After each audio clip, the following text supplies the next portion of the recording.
What makes something original? Seems like a simple question, yet 5 different people can give you 5 different answers. This question often comes to mind as I'm overlooking the latest fan edit for this channel.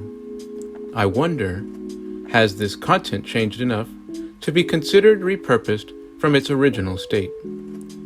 Now, it will always be true that what emerges could not be made possible without the original content used to create it.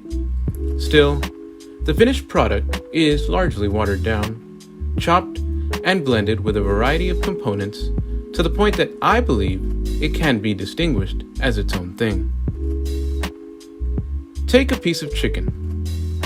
On its own, it's a nourishing entree on your plate. But what if you were to remove the bones and shred it to bits? What if you mixed in some chopped celery and carrots and threw it all into a simmering pot of vegetable stock? Sure, the chicken is still the key component, but it's no longer chicken in its rawest form. I guess what I'm trying to say through this half-witted analogy is that these fan edits are largely that. A blend of the original content with a dash of fresh ingredients, intended to spruce up and repurpose the key component. Take this trailer, for example. Crawford's very clever using you, pretty young woman. Dr. Lecter, my name is Clarice Starling. May I speak with you? You know what you look like to me with your good bag and your cheap shoes? You look like a rube. Perhaps you'd care to lend us your view on this questionnaire, sir. Did you do all these drawings, Doctor? All that detail just from memory, sir? Memory, Agent Starling, is what I have instead of a view.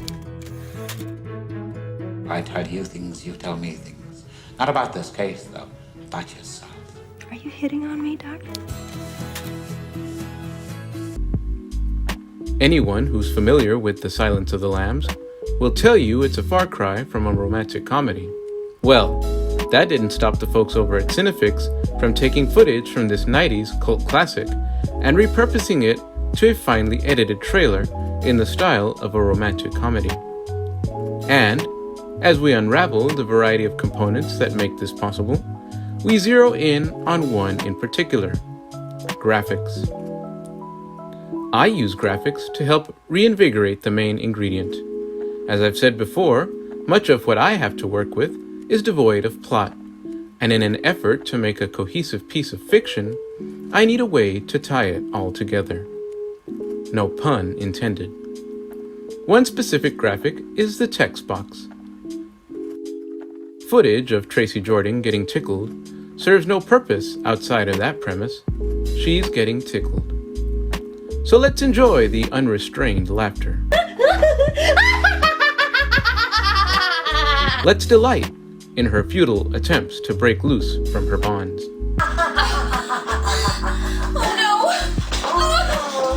Pause.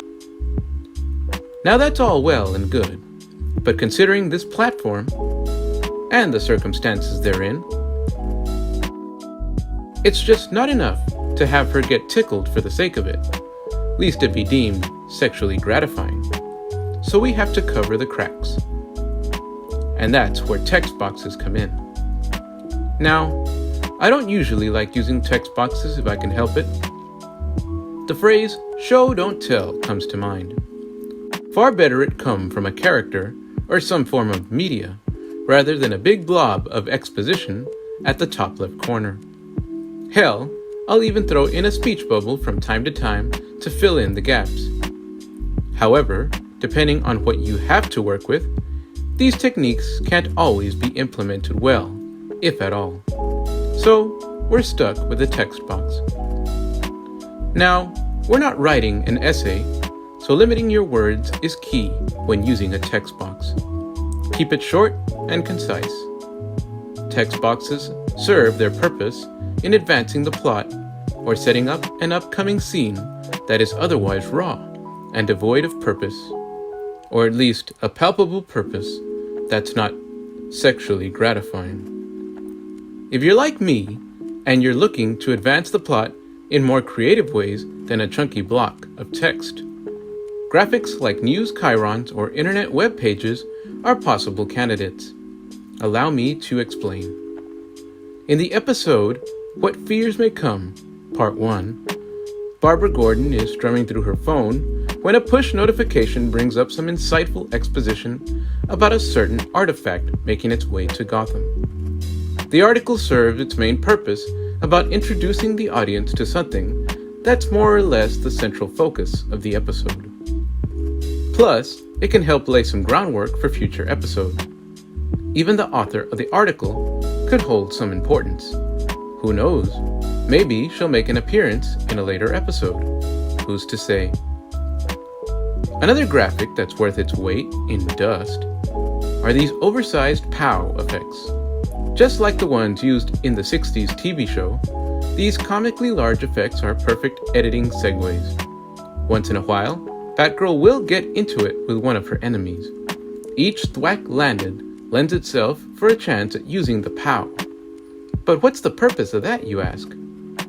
Well, sometimes these fight scenes, and I use that term loosely, can go on for some time, thus flirting with being too hot for YouTube. So a good POW effect is a great way to edit out the unnecessary without making the cuts look too choppy. Of course, we have to end on that sweet, sweet intro. Sure, it can be repetitive, using it before every episode, but it's flashy and vibrant, and it pads the runtime. Just like...